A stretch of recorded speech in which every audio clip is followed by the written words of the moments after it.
Good evening, everybody. It is 8 o'clock South African time. Welcome to the Network Migration Services webinar on Australia and New Zealand. We've got about 170 odd people booked to listen to me tonight, so welcome to all of you. Just to introduce myself to those of you who don't know me, my name is Andrew Kerr. I'm not only the owner of Network Migration Services, but I'm also a licensed advisor for Australia and New Zealand. Licensing became mandatory for New Zealand back in 2009. So clearly anybody that wanted to give immigration advice for the last 13 odd years has had to be licensed. And Australia does not make licensing offshore mandatory. Onshore it is if you're based in Australia, but offshore it's not. I am a licensed advisor for Australia. However, it is not mandatory.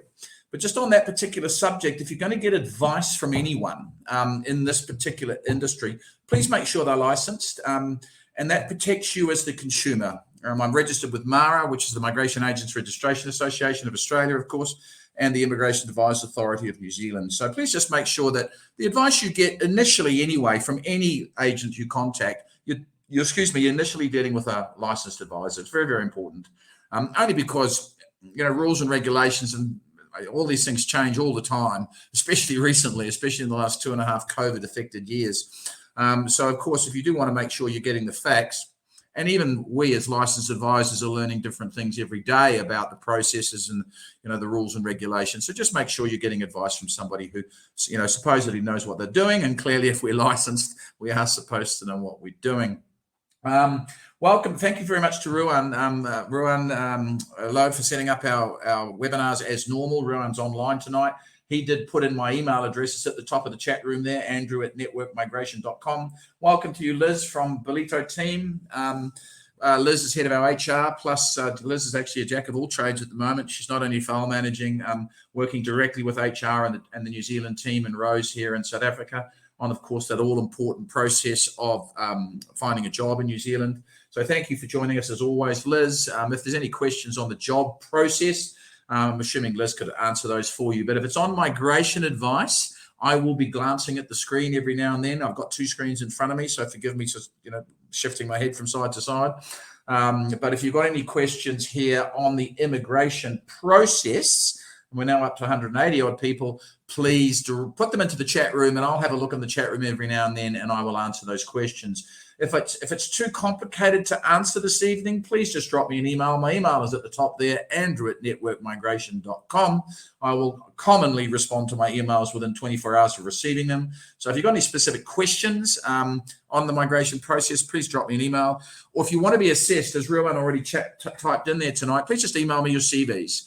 And most modern CVs, of course, don't have your ages on them. I don't need you to change your CVs. And frankly, at the moment, I don't care what your CVs look like. They're just coming to me. So when you email me your CVs, also just do a separate paragraph saying, the structure of your family, please. I'm 42 years old, my wife's 38, or I'm single, or I have 3 children, 14, 12, and 11, whatever it might be. So I need to know the structure of your family and the ages of everybody in your family to advise you correctly. And clearly, whether you use network migration or not, or do it yourself or use another agency, the initial advice should always be accurate, because then you can make your decisions, of course, based on fact. We have load shedding now. We'll be able to watch this later. Yeah, Conrad, you will. Ruan will probably answer that. But yes, of course, load shedding's just started again. Of course, I just realised we're not down for tonight, thankfully. But yes, if you have load shedding and you're going off, you will be emailed this entire presentation tomorrow. Everybody that's logged on, the 180 odd people, will be emailed this presentation tomorrow. Thank you, Ruan, for that. As I said, Conrad, Ruan is answering you. So just thank you to our service partners. I've been in this industry for 30 odd years. I came to South Africa in 1990. I joined Network Migration in 1993, and I purchased the business in 1996. So I've done over 12,000 families, predominantly out of Africa for the first 15 odd years, maybe even 20 years.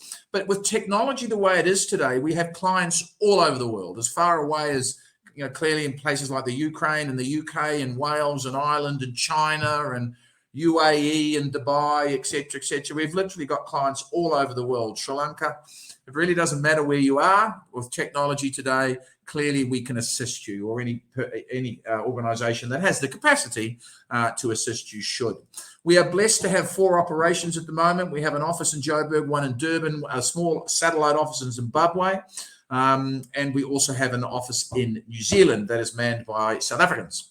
And we don't do that on purpose, but Peter and Michelle are South Africans, and I believe our new colleague in South Africa, Judy, is also South African, or possibly. Judy, if you're listening, forgive me if I got that wrong, although I don't think you'll be listening at 6 a.m. in the morning over there. But anyway, so I just wanted to let you know that we have about 20 team members with network migration, so we have the capacity to be handling the extremely busy processes that we're currently under. And we are, because, the New Zealand borders opened on Monday. Australia has opened their borders for the last few months, but unusually they haven't selected anybody. And I'm going to talk about Australia in a second. I'm going to do Australia first, then I'm going to do New Zealand. Australia's going to be very quick. It's going to take 5 to 10 minutes max. And the reason will become clear when I start explaining Australia. And then I could probably spend about 30 minutes on New Zealand, only because the job processes and how New Zealand works, etc., etc. You'll see from some of our service providers down on the bottom left of the front slide.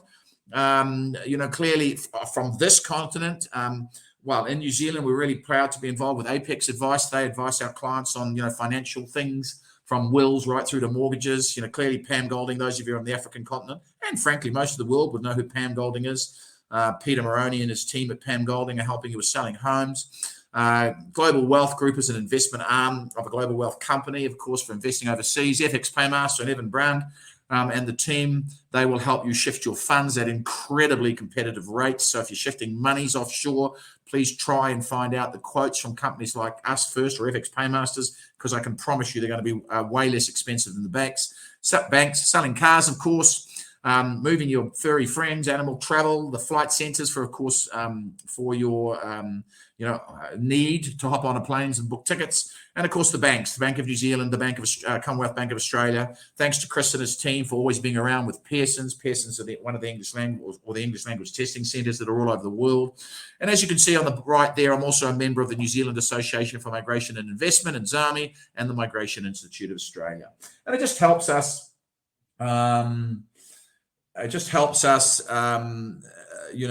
Be able to be the one-stop shop.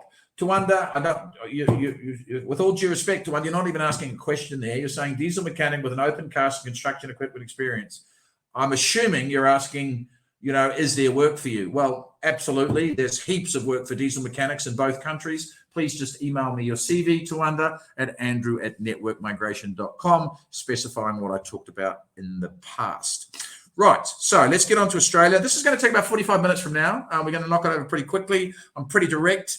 So if you do have any questions like Tawanda just had, please put them into the chat room. And as I said, I will glance there at certain stages. Right, I've talked about us, been around a long time, clearly well established.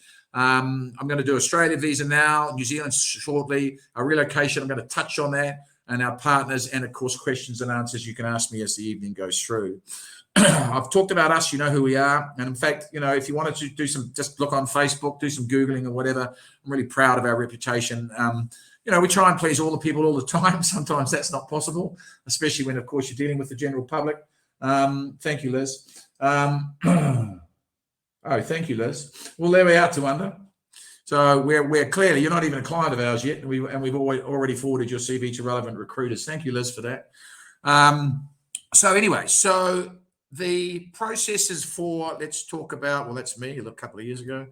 Let's talk about Australia. Now, as we're well aware, Australia is a huge country. I lived in Australia for 10 years before I moved to Africa. I've been here 30 years now, but as I've told you, but Australia is very diverse. I mean, Melbourne City, Melbourne, Perth, Brisbane, Darwin, Adelaide, Canberra, they are all Sydney. They are all incredibly different types of cities. So incredibly huge country and vast space-wise, of course, Australia or area, and there's about 26 million people in Australia. There's not a visa on the planet we don't do. Doesn't matter whether it's student, skilled migrant, family, business, work, general visitors visas, especially for New Zealand. We don't tend to do visitors visas for Australia because they can be done online. They're quite easy, whereas the New Zealand one is a little bit more complicated. So there's really not a visa that we don't do. Now, some of you tonight, you might be in a relationship with a New Zealander or an Australian. I'm not going to talk about spousal visas tonight or student visas. I'm not going to talk about business visas tonight. Some of you will be business owners and entrepreneurs and wanting to talk about investments and or business opportunities. I'm going to be specifically talking about work visas and skilled migrant applications and how you get into these countries based on those. All the other questions I can answer clearly, but I would need to do that on a one-on-one or drop me an email with your contact details and I'll always give you a call. So if you send me your CVs or you want information, the information I give you is completely free. And I'll impart as much knowledge as I can to you, not only verbally, of course, but in writing. So you've got a document that you can work from. We call it a pathway to residency, or it might be a pathway to a student visa or a business visa. It doesn't matter. So I'm going to be emailing you your full processes and procedures and as well as costs and timeframes. Not only our costs, of course, and our costs will be on a separate quote sheet, but all the government costs. So when you're looking at a quote from an organization, make sure you understand all the costs, please. So in the first document I sent you are always all the fees required by the relevant authorities at each stage of the application. And then, of course, the second document I always send you is our quote for our services. Now, our services are completely separate to, of course, all the government fees. So you need to add them together. So please be aware of that, okay? Right, so let's get stuck into it. Please take a screenshot of this page if you are on your laptop or your phone. Please take a shot of this page, and in about 2 minutes or 1 minute, I'll be giving you a photo of another page. I'm not going to go too deeply into how you allocate points. It's really reasonably obvious by looking at this in front of you. What I will touch on is on a skilled migrant visa into Australia, as you can see, the cutoff age is 45 years old. So if you want to do a skilled migrant application to Australia and you're already 45, you can't. It's impossible. You're not allowed to. The system won't accept an application. So if you're wanting to do a skilled migrant application into Australia, you won't be successful. It's as simple as that. So you would, if you're over that age limit, you possibly have a pathway. You definitely have a pathway if you're an investor or a business owner. That age limit goes up to 54. And if you're investing a substantial amount of money, like 5 million, 10 million, 15 million Australian dollars, the age limits, some of them have no age limits, the more money you're investing. And the age limits can be as high as 65 as well. It's a very good question, Ronald. I'll touch on that when I talk about the accredited employers. At the moment, just being very open with you, the website is active, but it's not listing the amount of accredited employers. But I will touch on that again, Ronald, in about 5 minutes when I start chatting about Australia. But yes, about New Zealand. So I hope you've had a screenshot of that page, remembering, of course, your age limits here. There are your points for your age. There are your points for your English tests. Now, you might be a passport holder that's exempt from the English test, like a British or American or Canadian or whatever. If that's the case, yeah, you are exempt from sitting the English test. But if you don't sit the test, you don't get the points. So it's highly likely, in fact, pretty definite, that whatever passport you hold, you're going to have to sit the English test in order to make up as many points as you possibly can. There's the work experience, the points for work experience. The work experience clearly must be related to the qualification that you have assessed by Australia. And here are your points for your qualifications. So 99 times out of 100, you will need a qualification. If you don't have one, you can pretty much forget it. And when I say a qualification, I'm not talking a certificate. I'm talking a minimum of a 3-year diploma, trade, or degree, or of course, masters, PhDs, whatever. If you do not have a qualification to get into Australia, the likelihood of you getting residence in Australia is virtually zero. And I will be very upfront with you on that. I'll tell you upfront. And you might be looking at Australia. I'm going to tell you don't qualify. So, of course, you might want to look at New Zealand because New Zealand is a completely different system. Charlotte, I don't understand the question. Will they be ordering residents to skilled migrants in New Zealand? Please, can you just elaborate on that question, Charlotte? I'm not sure what you're asking me. Will they be ordering residents to skilled migrants in New Zealand? Just if you could just elaborate what you're asking me, Charlotte. I'll be able to answer you, but I'm not understanding the question. Okay, so please take a screenshot of this page. Samir, if you're talking about Australia while you're screenshotting this page, everybody, then no. An Australian work visa, and by the way, a New Zealand work visa is not points tested. So if you do have a job offer, Samir, please contact me with the details of your CV and your job offer in Australia. But if you're going into Australia on a work visa, you have to be sponsored. So the company that's employing you has certain visa categories that they can sponsor you in on. The 482s, the 494s, the 186s, etc. So there's three or four visa categories that you can be sponsored in on into Australia, but the sponsor has to be pre-approved by the Department of Home Affairs in Australia. Thank you, Samir. Perfect. So, right. Okay, so you've got a screenshot of this page as well. Now, if you're doing an Australian application for a skilled migrant, step one is usually a combination of your English test and your qualifications. So some of the skills assessing authorities, what do they mean if skills are pro rata? Again, Yvonne, you're going to have to elaborate. I'm not sure what you mean by that question. You're going to have to elaborate on that question, please, Yvonne. What do they mean if skill is pro rata? Okay, please just elaborate on that. Thanks, Yvonne. Okay, so Australia, by the way, if you come on board with us, then you are allocated a file manager that works with me. I have 11 of them that work with me to supporting me on prepping all the documents, checking documentation, etc., etc., etc. I sign everything off because I'm the licensed agent, of course, but my engine room is outstanding. The file managers do a hell of a job. They really do. And in fact, quite frankly, I couldn't work without them. And we're in the process, because I'm 60 odd years old, I'm going to be retiring in 4 or 5 more years, but we're in the process over the next 2 to 3 years of getting 5 of our current senior staff licensed over the next 3 years, which is really quite exciting. I probably should have done it 10 years ago, but I didn't feel 60 until I turned it. And in fact, I don't feel 60 now. So anyway, I've just realized that sometime I've got to take a couple of steps backwards. So I'd really like to be offering an opportunity to my team to take over this company, and they will get that.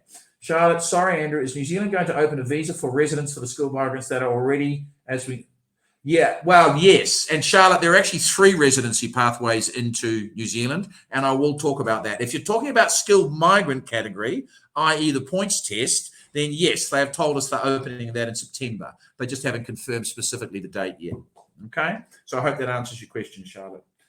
Thank you, David. That's a fantastic comment. I really appreciate that, and I'm sure people like Liz do as well. And for anyone in my team watching tonight, well, thank you very, very much, David. That's a lovely comment. Okay. So Australia, step 1, skills assessment and English generally combined. We'll send you the details of where to sit your English tests. You can sit them all over the world. They're in most major cities of the world, and I mean everywhere, okay? And the skills assessment is about 33 assessing bodies in Australia. And if you're going under a skilled migrant category, you've got to have your qualification assessed by the relevant authority. For example, if you're a nurse, it's the Nursing Council. If you're an engineer, it's Engineering Australia. If you're a teacher, it's the Australian Institute of Teaching and Successful Learning. Yep, I could do that, George. I can certainly do that if I can figure out how to do that, because me and technology are a bit slow, but I will certainly do that, George. Okay, so the Australian process, you'll receive a starter pack. Same for New Zealand. You receive a documentation checklist from us when you come on board. So you'll receive that within the first 7 to 10 days, and that checklist is what you're going to work off. What we need from you to make sure the process is going to become successful. And I do talk success because we have a nearly 100% success rate, 99.9% virtually over the last 12,000 families and 29 odd years. So if you're going to start this process, you can be confident, subject to health and character, that you should be successful with it. I'm going to be telling you straight up what your chances are, etc. Okay, so the skills assessing authorities normally take somewhere between 6 to 12 weeks. Some trades that are being currently assessed by VetAssess are taking a bit longer. In fact, one of our recent clients took 5 months for VetAssess to give them a positive skills assessment. Anyway, it is what it is. We will give you an understanding of those processes in the emails we send you and how long they take. Anyway, so during the skills assessment phase, which is, as I said, 6 to 12 weeks, you can then sit your English test. Unless, of course, English is required by your skills assessing authority. Some require it, like CANS or Engineering Australia or Teaching Council. Excuse me, they require your English test up front as part of the skills assessments. So, well, I suppose what I'm saying to you is within plus minus 12 weeks to 16 weeks of you coming on board, we're then going to be able to load applications into the DHA website. It's called Skills Select. Now, ironically enough, during the COVID crisis, pre-COVID, Australia was selecting every 2 weeks. Then they went to every 4 weeks. And at the beginning of last year, they went to every 12 weeks. And they're still at 12 weeks. They're only selecting every 12 weeks. But the irony is, since COVID, they haven't selected any offshore applications at all. So they should have selected on Wednesday night last week. And we should know who they selected in the next 5 to 7 working days. So by the middle of next week, we should have an idea of if they selected offshore applications last week, and if so, who and when and at what points they were on. Now, there are 3 specific visa types you can go into Australia on a skilled migrant: a 189, a 190, and a 491. A 189 is what I call the blue chip visa. For all those visas, you need a minimum of 65 points to lodge the application. Scroll back to this page in case you need that page again. So you need a minimum of 65 points to load the application. But the Australians haven't selected anyone on less than 80 since 2016. Now, I should know a bit more next week on have they adjusted that selection criteria, have they brought it down a bit, etc. So you should be looking to score as much as possible, okay? And clearly, the higher you score, the more chances you've got of being selected. In the old days, and when I'm saying old days, 6, 7, 8, 9 years ago, first of all, the selection mark was 60, and anybody on 60 and above was selected. But Australia's been a bit funny lately with their selections, and I'm really surprised because they are screaming for skills in Australia just as much as they are in New Zealand. And to make it tough at the moment with higher selection numbers, like levels, like 75s, 80s, 85s, etc. It just feels a bit weird to me. Now, they've recently had a change of government. Those of you who are following politics would know that. And I'm assuming they do reboot their immigration process as of the 1st of July every year, because that's the start of their tax year. So it'll be very interesting to see what happens next week, whether they have selected offshore or not. If they haven't, of course, the next election is the end of October. And even if you start now, you might get into the end of October selection, but you probably won't, because, collecting documents, sitting English tests, getting your skills assessed done, because you cannot load applications without all of the documents in order. And therefore, if you miss October, the next selection is going to be January, unless, of course, Australia makes the decision to go back to selecting monthly or fortnightly, which, frankly, I hope they do. Okay. Now, the thing with Australia is once you're selected, you then pay them their processing fees, which are quite substantial, and that'll be in the emails I sent you, to process your residency applications. And they normally, pre-COVID, were taking around about 9 months. If you were lucky, 6 months. If you were unlucky, 12 months. So it still should be the same. So if you start the Australian process, you're looking at 12 to 18 months before you have the visa in your hand. Now, if you get a 189 to 190, they're residents. 189 blue chip, live where you want, do what you want. 190 is state nominated. You get 5 bonus points from the state. And because the state has nominated you, the system will process you automatically, and you sign a declaration that says it's still residency, it's still PR, permanent residency, but you sign a declaration that says you're happy to live and work in the sponsoring state. And then the new visa, which came out in 2019 in November, just before COVID, is called the 491. And that's a temporary entry visa issued to you for 5 years. And you need to convert it to residency. And the only way to PR with no caveats. And the caveat on a 491 visa is for 3 years of living in Australia, the main applicant of those 5 years, the main applicant must earn $53,900 per annum. That's easy. That's low money. So you should easily earn that money. But for those 3 years, you cannot live or work in Sydney, Brisbane, or Melbourne. Okay? You can live anywhere else in Australia except those 3 cities. You cannot live or work in those 3 cities for the first 3 years. Okay. Right. So that's Australia. Let's get on to New Zealand. Again, those of you who I'm going to adhere to George's wishes. I will answer your questions shortly. But if you can just, if you've got specific questions, clearly just drop me an email on them.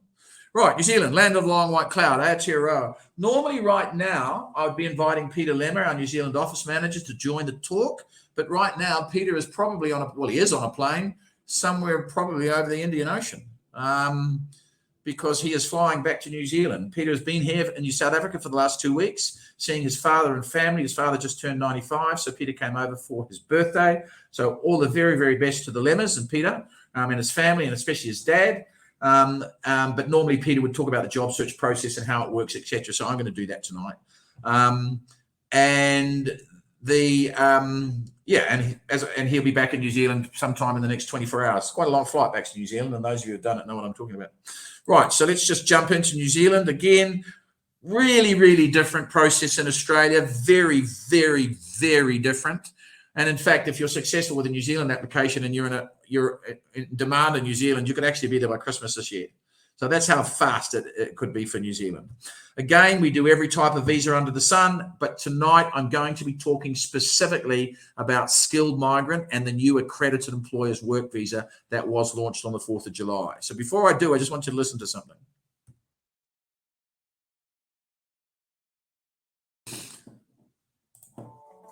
Where no New Zealanders are available for a job, employers can hire a skilled migrant worker using the Accredited Employer Work Visa, or AEWV.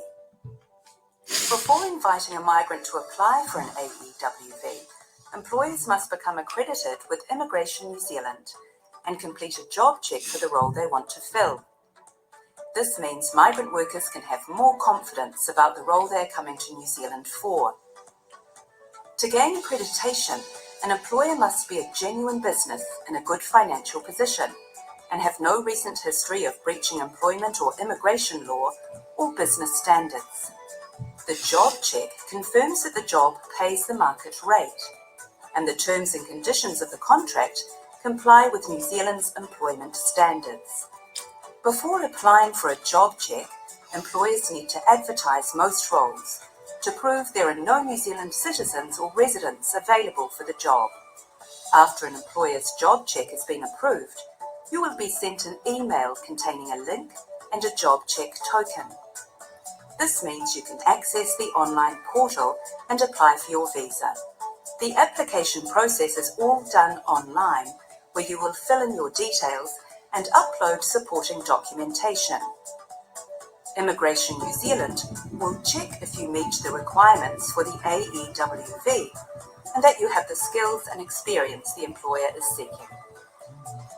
Once you are employed, your employer must provide you with information to help you settle into life in New Zealand and give you time to complete Employment New Zealand's online modules on employment rights while you are at work. The AEWV is designed to ensure only good employers can hire migrant workers and helps prevent migrant exploitation. More information about the AEWV is on our website. Okay, so that was a little, clearly a little speech that the government actually put out, INZ put out, prior to the accreditation process starting on the 4th of July. Now, also take a screenshot of this. I'm not going to go through everything in detail on here. It's just too complicated to go through on detail. Please take a screenshot of that because it is employer accreditation process, job check, and visa application. Now, while you're taking a screenshot of that, let me just explain how New Zealand's worked in the past couple of years. Up until March the 14th this year, we were only able to get in people on what we call the critical purpose visitors visa. Now, that critical purpose visitors visa no longer exists. It stopped on the 31st of July. And that allowed people to go, the name was actually quite poorly designed because it was a visitor's visa, but the main applicant could land in New Zealand on that visa and go to work for at least a year. And clearly in that year, we were able to lodge whatever applications for spouses and children and main applicants again to make them, full residents on shore. But that doesn't exist anymore. Now, as of March the 14th, New Zealand Immigration opened their borders for any person or most people earning above $84,000 a year.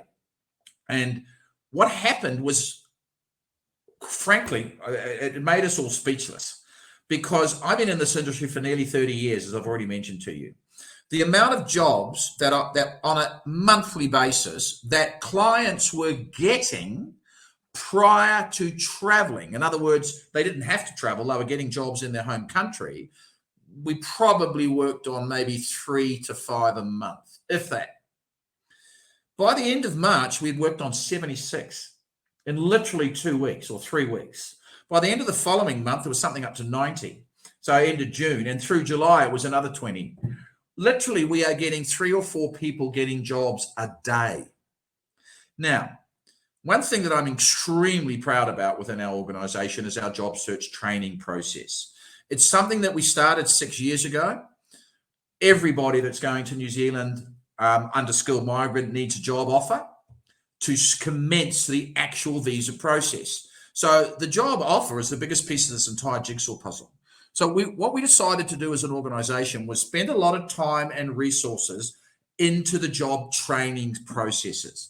And it's constantly being refined. We're literally just about to launch a video for stage 1 of our job training process, which actually Rose does, which of course is training you on CVs and LinkedIn profiles, etc., etc. Anyway, I won't go too deeply into that at the moment, but it's working really well. By the end of March, first week in April, of those 76 odd job offers we had for our clients, 46 of them came directly after the job search training that Peter and Michelle do with you. Now, when your file manager and myself will work on all the paperwork, the visa submissions, of course, for yourself, your spouses, your children, etc., etc. Peter and Michelle's division with Rose and Liz is literally the relocation and job search training division. And Peter and Michelle will job train you. It's always done at nights because it's done over Zoom and it's done from New Zealand. So whichever country you're in, we work out a time zone for you. It's about 45 minutes a session and you're scheduled for 6 sessions. Most of you won't need 6 sessions. With a bit of luck, you'll start finding jobs after 1 or 2 sessions. But the issue is we really put a huge amount of emphasis on our job search process. And I'll talk about the reasons why. Well, you should know the reasons why because it's essential. Okay. So I'm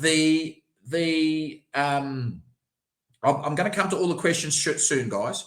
So the issue is job offer is extremely important. We place a lot of emphasis on that. We job train you on approaching the job market, which is very different than approaching job markets in other countries. Peter will explain the reasons why, et cetera, and or Michelle. And they are busy because we're job training a huge amount of our clients at the moment, especially because the borders opened on Monday. So clients that are not getting job offers from offshore can now apply for visitors visas to go and get jobs in New Zealand. And let me explain that. Pre-COVID, nearly everybody had to fly. I mean it. Like 95% of our clients flew into New Zealand to get jobs. 2019, I always use this figure. We had about 240 of our clients fly to New Zealand to find work. 3 failed. Everyone else got a job. But since COVID, and COVID's going to be around forever, it's forced companies to think about different ways to use business, i.e. technology. So a lot of our recruiters, a lot of the companies are now happy to interview over Zoom, Skype, Teams, Google Meet, whatever it may be. So keep that in your mind. But you've still got to say to yourself, because you're the team captains here, you drive this process, you hire us, we work for you. You might say, okay, I'll spend 3 months in Africa or wherever I am at the moment, job hunting. But if I'm not successful, does that mean that I'm just going to throw this opportunity of immigrating away? No, not at all. What I'm saying to you is if you're not successful, then hop on a plane. We'll do the visitor's visa for you, which is only 246 New Zealand dollars. That's normally valid for 3 months. It not only allows you to enter New Zealand to look for work, but when you get work, you can apply onshore and stay. Because the work visa process should take 20 days. Taking maybe a week longer at the moment because they're inundated with applications because the accredited employers process only opened about 30 days ago on the 4th of July. So as you can appreciate, INZ are under a little bit of pressure, but they have taken on 225 extra staff, INZ, so they should be able to cope. So I'm skipping through. Well, okay, so as I mentioned earlier, the job offer is not points tested. However, I'm going to skip past this for a second. I should have reversed these. Rowan, please remind me just to reverse these mails tomorrow, because I wanted to put this first.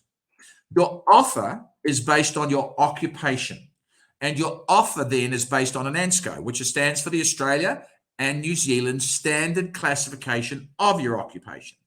And if you want to get into New Zealand, 99 times out of 100, you'll need an occupational code of 1, 2, or 3. Why? Because if you get an occupational code of 4 or 5, they're normally lower skilled jobs. And as you can see, you're not going to be earning $86,500 on a low skilled job in New Zealand. You're not. So the likelihood of you getting an offer at 4164, if you are in an occupation code 4 or greater, is probably not doable. Okay, might be 1 in 100. So what New Zealand's trying to do is stop low skilled people thinking that they can immigrate, because you can't. Now, the other thing about New Zealand is you don't necessarily need a qualification to get in, because New Zealand will assess you on work experience, as opposed to qualification in most occupations.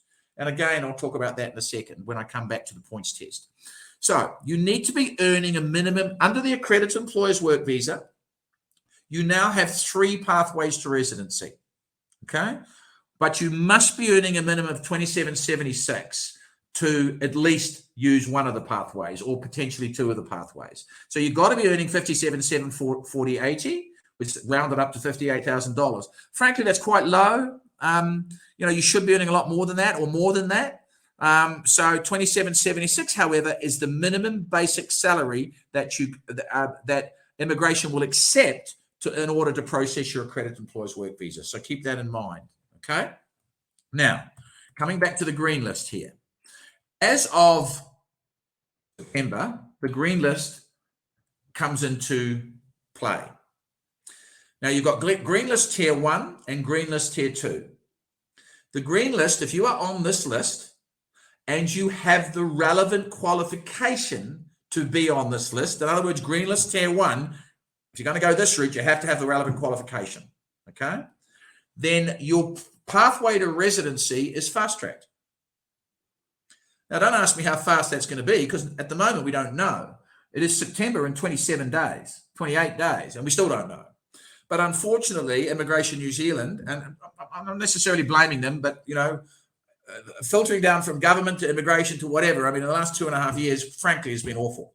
So they are playing a bit of catch-up tennis, and we should know by the end of this month how fast these 76 occupations on the green list will obtain residency. I'm guessing 3 to 6 months that you'll be able to gain residency. Everybody getting a job on green list tier 1 or tier 2, or on skilled migrant, which will come in September, and we'll talk about that again in a minute. We can lodge not only you as the main applicant, but we can also lodge your spouses and children. There have been a few people thinking we can't. We can. We have been able to do that from the 4th of July. And clearly, we are lodging quite a few work visa applications at the moment. So as the weeks go on, we're going to have a very good understanding of, are they sticking within their processing times? They sort of are. The first couple we lodged in the first week of July, we've just got approved. The first 3 or 4 visa applications. So that's sticking relatively closely to their advertised 20-day process.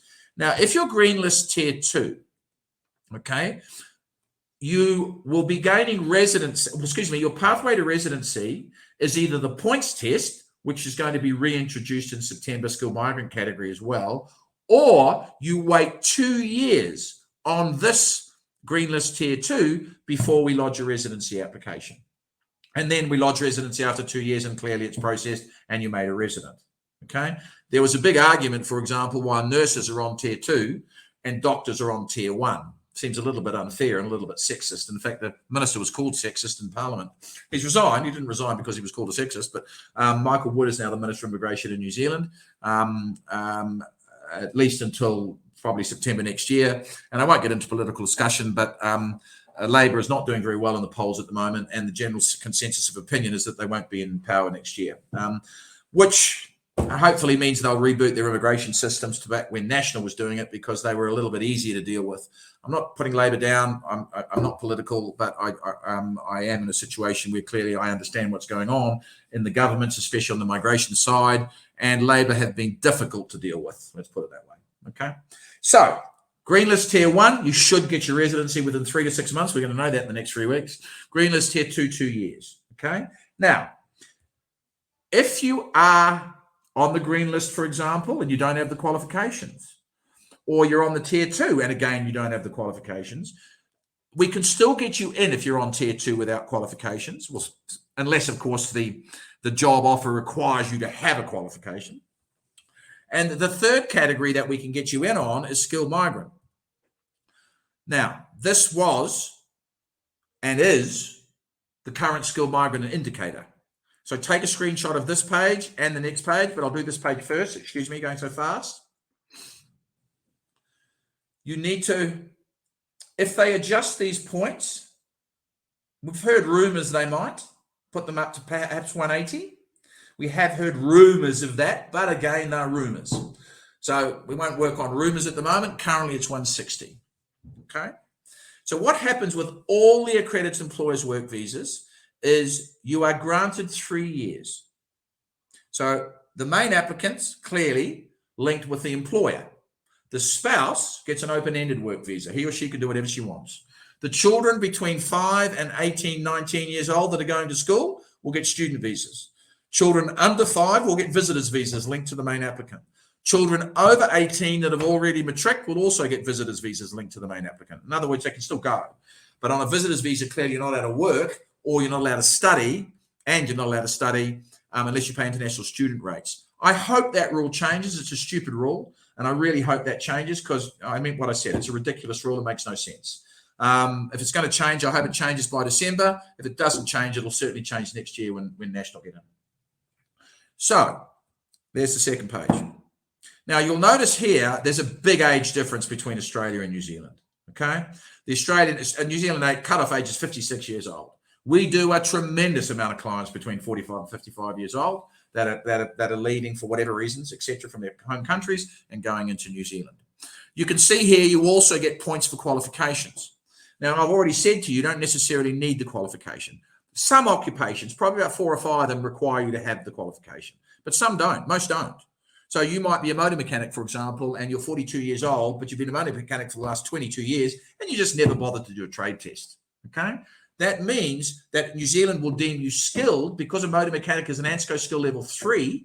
You need 3 years work experience for the immigration department to deem you qualified. Okay? So those 3 years substitute the qualification. If it's an occupational skill level 1, you need 5 years in most cases to substitute for the qualification. Okay? So there's your points.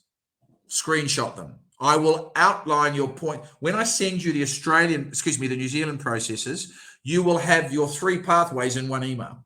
So I'm going to send you your options, because you might be green list tier 2 and you decide, well, I don't want to wait 2 years to lodge my residency application. I qualify under the points test, so why don't I just lodge the points test? Because the points tested visas should take 6 to 9 months to process. They did pre-COVID, so there's no reason that there should be any different. Okay, so New Zealand based on job offer, meeting minimum requirements for that occupation, job check done, accreditation, accredited employer. And incidentally, somebody asked me earlier, there's over 7,000 accredited employers already. There's 7,900 applications, and so far they've approved, I read yesterday, 7,111 of them or something. So there's already over 7,000 accredited employers. A lot of our clients are getting offers from non-accredited companies, and the companies are saying, well, fine, I'll become accredited. The accreditation process is not that onerous for a company. It costs them $600 to become accredited, should take around 10 days. And then the job check, if they're offering you the job offer because you've applied for the job offer, the job check should take another 6 to 10 days. So if they're not accredited, it takes them roughly, let's say, a month to be able to put themselves in a position to offer you a job. And most New Zealand companies are considering becoming accredited because there's such a huge skill shortage in New Zealand at the moment. They're stealing from each other. Teachers, especially nurses, mechanics, tradesmen, engineers. Gosh, one of our young clients got a job as a greenkeeper the other day, for example. So there's lots of opportunities, and that's why the job search training is essential. We really put a lot of time and effort into that, more time and effort than any other immigration agency I know. And I'm not putting them down. They've all got their own business models, but our business model really focuses on the job search training and a huge amount of effort put on that.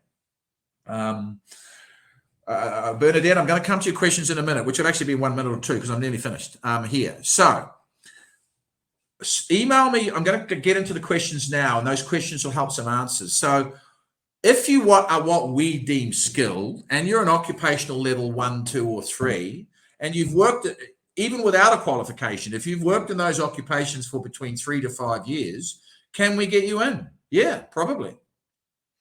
And the processes will be, as soon as you get a job, we submit the application. Clearly, once the job check's done and blah, blah, blah, we submit the application, and the process should take 20 days. And then you land in New Zealand on your 3-year work visa, and then we do residency on shore based on either Tier 1 process, Tier 2 process, or skilled migrant process. Okay? So what I'm going to do now is just jump into some questions. I'll open up the ones in this chat room if I can get my little cursor down here first. I already asked Tari, I already answered you. And also Helen, I already answered you. Okay, Evans, I'm assuming the team answered you, but my email address is andrew@networkmigration.com. andrew@networkmigration.com. Liz, oh, there it is at the top. Thanks, Liz. I think you typed it in again. So you can either send it to either of them. Jobsearch@networkmigration.com. There we are. Liz has typed it in, guys, or andrew@networkmigration.com. So Liz has typed in both down here, as you can see. Okay. I hope. Anyway, it's in the chat room. Diesel mechanic, we've already answered you, etc. What are the job tokens that people speak about? They are what this is from Cello, I think.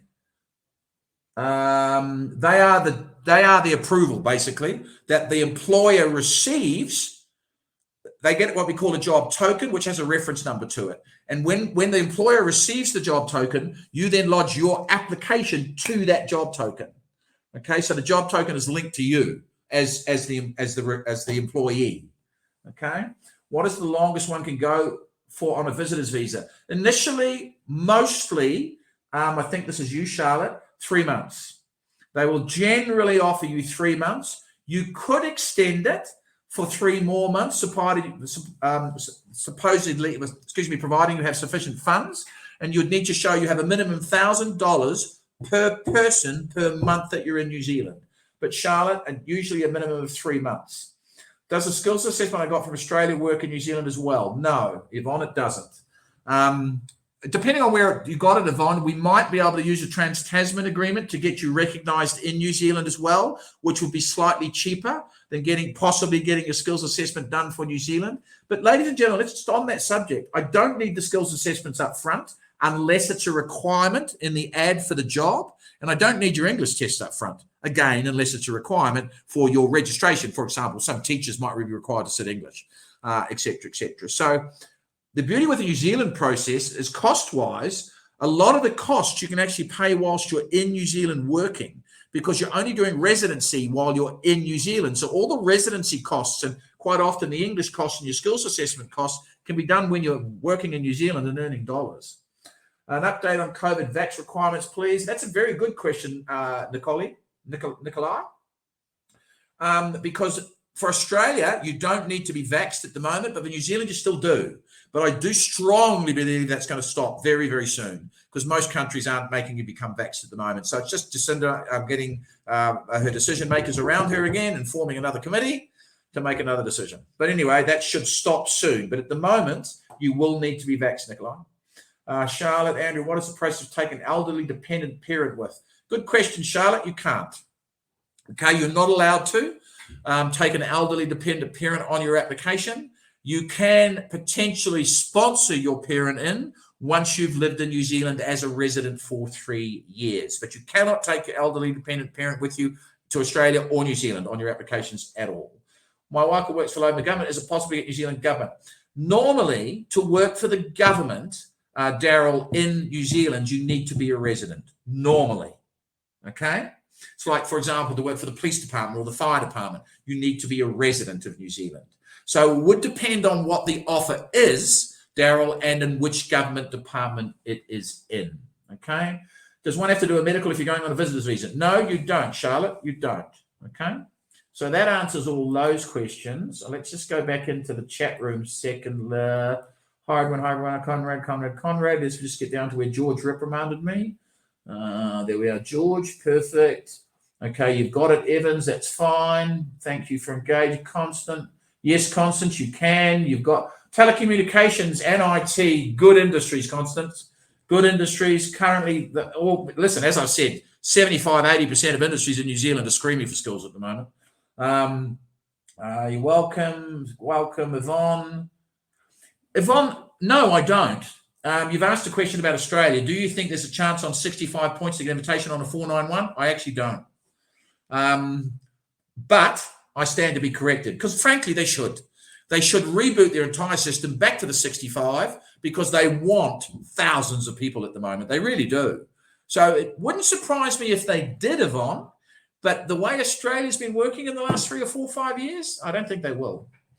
Anyway, Evans, I saw New Zealand not requiring English tests while requiring a skilled work visa, but it's required when applying for residence. Correct. That's quite correct, Evans. Thank you. Bernadette, under tier 1, do kids obtain residence with absolutely. So if you're under tier 1, Bernadette, when you get residency, so does the family. Your spouse and children get it automatically.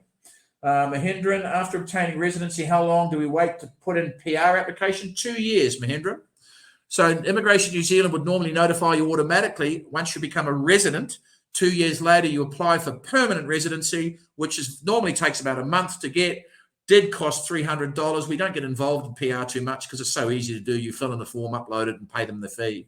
And that's for the entire family. It was $300. It might have gone up a bit because INZ have put their fees up slightly recently. But 2 years for PR and then 3 more years for citizenship.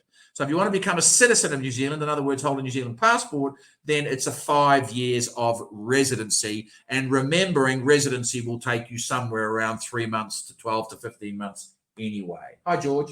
Yeah, George, some of them are a bit weird. We actually contacted one of our clients, for example, today is a teacher. And his particular application, there's a glitch in the system. And New Zealand Immigration are aware of the glitch and they're trying to fix the glitch in the system, but it was only on his specific application. So it's a little bit weird. There are a few, I mean, we've got a couple of people, George, clearly you're probably one of them, where the job check is taking a little bit longer than normal. It's supposed to take a week or 2 and it's taken like 3 or 4 weeks, but you know, it shouldn't really take longer than that. And I'm sure, George, you've asked us to follow through on it. Please, if not, please send me a mail and we will follow through on it to me and your file manager. But yeah, it's just, I think a lot of it's to do with the fact, George, thank you, Liz. I think a lot of it's to do with the fact that the system is so new, and I mean, anything new, there's going to be the odd glitch in, and it's just taking a little bit of time for, I mean, immigration, for example, last weekend were down for 3 days. We couldn't load anything or lodge anything. And I think they're sort of fixing the system on the fly, which is good of them. You know, well done, you know, to Dan McCarthy, Dan and his team, you know, getting it all done. Nathaniel runs INZ. My apologies, Nat. If you're listening, you won't be. But yeah, Nat and his team, you know, will be getting this jacked pretty quickly. Nat Mackay, I know pretty well. He's worked in India, he's worked in the UK, and he now runs INZ in New Zealand. On the job check, what exactly are they checking? Well, Evans, it's pretty obvious, frankly. Do you have the ability to do the job you're being applied for? So the job check for the accredited employer, of course, is the employer strong enough to employ people, i.e. locals or foreigners, specifically foreigners? And the job check is you, as the candidate, do you have the skills necessary to do the job offer that you're getting? And are your skills better than a New Zealander? Now, most of the time they would be, because as I said to you earlier, New Zealand companies are stealing from each other at the moment. Okay, you're welcome, George. So it's very much a case of, this is why we're here. We're here to advise you. And whether you engage our services or not, it's up to you. Clearly, we have fees to do this, and our fees are adjustable. You might want just a work visa. You might be a family of 6. You might want full-on residency all the way through, which is what we quote you for normally. But you might say, well, I don't want residency yet. I just want the work visa now, and then we can do the residency when we get there. So we're very flexible with how you pay our quotes. If you pay in one hit, you get savings. You get a 10% saving, but you might want to pay us off, and you're allowed to do that. And not for Australia. For Australia, you can pay us off while you're here. But remember, Australia, you're going to get residency before you go. So 99% of the time, all the Australian costs are paid before you actually enter Australia. But for New Zealand, they're not, because as I mentioned earlier, you're doing residency onshore. So if you looked at 50% of the fees being paid in South Africa or your home country, and the other 50% when you're onshore. You're welcome, Yvonne. You're welcome, Evans. David, Andrew, how long will the entire process take to get into New Zealand as a skilled worker, not on move 1 2? David, that would depend on your occupation. But quite frankly, if you were lucky enough to get a job in the next month or 2, you will definitely be there by Christmas. Simple as that. Okay. So, and then David, blah, blah. George, what are the chances for cloud computing? Qualify, but no work experience yet. It would depend on your qualification, George. So I need to know what your qualification is. For example, if you've got a computer science degree or something like that, then you don't need work experience. Will you get work? Absolutely you will, but you'll probably have to fly there because you don't have the work experience from here. So to get the job offer. Welcome, George, again. Nolene, hello, Natasha. My husband will get his diploma in information technology at the end of the year. Would he need experience first for private jobs? Again, very similar, Natasha. No, not necessarily. But again, I'd need to see his CV to be able to answer you correctly. But if he's already been in IT for 5 years, then no, we actually wouldn't need the diploma to commence the job search training and the job search hunting with him. Again, so just send me the CV. Nolene, you send me the CV. I had one of my clients who's a refrigeration air conditioning mechanic. He got a job the other day. Then his manager, I Skyped with her, lovely, lovely woman. She Skyped in her car. By the time that we'd finished the Skype in her car, the employer that's hiring her employee in South Africa had offered her a job as well. So, Nolene, you're in massive demand, or your husband is, or your partner is. And it would depend on his qualifications clearly as to which tier, but definitely SMC, no problem. So send me the CV. And thank you, Liz. Yeah, Liz, that would depend on Liz. You clearly know what George does. That's no problem. Hi, Priya, Andrew. What are you're welcome again, George. Leandro, Priya. What are the relocation opportunities in New Zealand or Australia for qualified chartered accountants, currently financial manager? Priya, again, you're on the skills list for both countries. For Australia, you need to be under 45, remember. If you want to be assessed for both countries, just send me the CV and say, oh, please assess me for both countries. You'll get into both countries, Priya. New Zealand based on a job offer, Australia based on the points that you score. Leandri, is it possible to make use of the visitor visa in Australia with the option to look for work? No. And I tell you why, Leandra. Australian work visas are taking a minimum 5 months. Minimum. There is no way you'll be allowed to stay in Australia while the work visa is being processed, not for 5 months. So no, you wouldn't do it that way, Leandra. And again, Leandra, it would depend on the job offer, it would depend on your background, it would depend on, is the company willing to sponsor you? So it's too vague a question to answer in a chat room. You need to contact me. Architects, absolutely, Tafadzwa. No problem. Anything in the construction sector is in big demand in both countries. Natasha, have you come across people whose current notice period with their employers 3 months? And yeah, absolutely, Natasha. New Zealand employers are quite acceptable to that. And in fact, they respect that. If you've signed a contract with your current employer where your resignation time is 3 months, for example, teachers, that type of stuff, then no problem at all. Denver, hi Andrew, what opportunities are there for instrumentation? Again, Denver, no problem. You're in the technical side of things, lots of work for you. Hi, I'm happy that you guys can help us find employees there. Well, we'll be happy to use your services. My office. Listen, funnily enough, Evans, we've actually did a webinar last week where the recruiter that we were dealing with is looking for environmental people, environmental scientists, environmental technicians, etc. So please send your CV to me or Liz or Andrew at Network Migration or Job Search at Network Migration, and Liz can forward that CV straight on. Is there a list of companies currently? No, Chanel, there's not. And that's what we're bitching about, quite frankly, is there currently isn't a published list. There used to be. You could look on the Accredited Employers website. Now, the website's active, but there's no list. And I do believe at the moment there's so many companies becoming accredited that, well, frankly, with technology today, how hard is it to update a bloody list? That is, it's not my doing. They should be publishing the list sooner rather than later, but at the moment there is not a list. Ronald, if you're in the field of, we're going to be finishing in 1 minute, guys, because it's already 9 o'clock. If you're in the field of tier 1 occupation but not qualified to such a degree, no, Ronald, you can't. You cannot do it that way. You'd be doing an accredited employer's work visa based on residency through the skilled migrant category because you don't have the necessary qualifications. Hey, Rolvin, 13 years experience. 13 years experience in short-term insurance mode. Relevant insurance, all of the insurance people we've done over the many, many years I've been in this industry have got jobs. They really have, but most of them had to fly there to get it. But again, the insurance industry is pumping as well. So you might get a job without going, but you are in demand. Neil, they're in massive demand in New Zealand.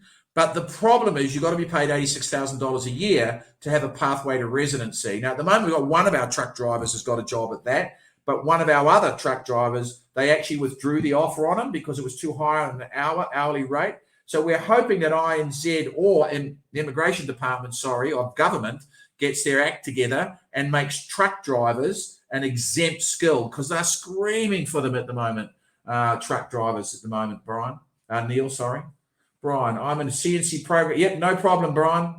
No problem for you as well, Daryl. Yeah, again, Daryl, you're probably going to have to fly there with that type of skill set. But, you're a technician. So technicians and trade workers you'd fall under. Your ANSCO code will be 39999. Shadley Wesso. Hi, Andrew, is in demand for safety? Yes, absolutely, Shadley. Again, it will depend on your qualifications. You're welcome, Ronald. 10 years in the field of coaches. Sport. Yes, Michael. Maybe you want to coach the All Blacks at the moment because they've clearly forgotten how to play rugby. And I hope they don't forget against the Springboks. So I'll be wearing my All Black shirt on Saturday afternoon. And I'm having a little get-together at my house both weekends. And I can guarantee you that everybody else will be wearing their Springbok shirts. And I hope us Kiwis are not embarrassed with the scoreline. I don't think we will be, but I do think it's going to be extremely close, as all our games are between New Zealand and Australia. But yeah, sports coaches, Michael, again, I'd need to speak to you. Guys, you've got to stop asking questions. I'm going to have my dinner soon and have a glass of wine, so you can ask me the questions on email. But I'm going to literally in 2 minutes I'm going to log off. But Sebastian, the cutoff age for New Zealand is 56. Remember, so you've got plenty of time, mate. And if it's Australia and you're close to 45, forget it. You won't get it. Depending on how close you are to 45 and depending on your qualifications. No, Natasha, you don't. You'll get in as a general accountant or financial person. And if you want to become a CA, you can do the conversions when you get there. Hi, Simon. 100%, Simon. 100%. A lot of our candidates are coming at us and saying, I'm getting responses on job searching saying if I was in New Zealand, blah, blah, blah. So absolutely, Simon, it does. Okay. Thank you, Simon. Thank you, Liz. Guys, thank you so much. Oh, well, hold on. Let me just finish here because I've just got another slide to show you quickly. Bang. You've done that one. Relocation. Right. This is our, if you like, time frame. First month or two, documentation collection. Second month, if it's New Zealand, of course, New Zealand networking and job search, and a month 5 to 6 travel preparation. So that's why I'm saying for New Zealand, you could be in there by Christmas time. And if it's that a bit fast for you, don't forget you drive this process. You're welcome, Evans. You drive this process. So I'm going to end by saying There are lots of organizations out there. There's advisors that are one-man bands, and there are advisors that are big companies, okay? Each company has their own business model. I would never put another company down because of the business model they have. But all I'm saying to you is this. When you choose a company to assist you with the process, understand what you are getting for the money you are paying, especially when it comes to the job, the all-important process of the job search and how that actually works. Because some companies don't help you at all with job search. Fair enough. It's not in their business model. Some companies might write your CV and send you a couple of links to Seek or Trade Me. We delve into it. We dig the hole with you, okay, right through the process. And we do not stop on that process until you have a job offer. Whether that takes 6 days, 6 months, or God willing, not 6 years, because you'd be flying to New Zealand if it were taking that. So I'm going to be logging off now. I want to say thank you for everybody. Please drop me emails. We ended up with nearly 200 people listening tonight. I'm extremely proud of what I do. I love what I do. I'm incredibly proud of the team that work for Network, work within Network. We've just taken on some fantastic new team members in the last week because we know we're going to be incredibly busy in the next year or two to come. And hopefully for the many, many years to come, we'll be able to assist not only you guys, but your families to be able to assist and friends, etc. So if you do engage our services, please understand that we take this process extremely seriously. This is your life we're talking about here. You're not a piece of furniture. You're not a car. This is your life we're talking about here. And we do take that very seriously. And if you just want the advice, it's always free. The consultations over Zoom, Skype, or Teams are always free as well, or face-to-face. And then, of course, you can go away informed and you can make a decision on if you're going to use an agent, which one. So if you do engage our services, ladies and gentlemen, I clearly look forward to working with you. Yes, Sebastian, you'll get emailed one tomorrow, the whole presentation tomorrow. And thank you so much for listening to me tonight. Have a fantastic rest of your day or evening, wherever you're sitting. And I look forward to dealing with you all in the future.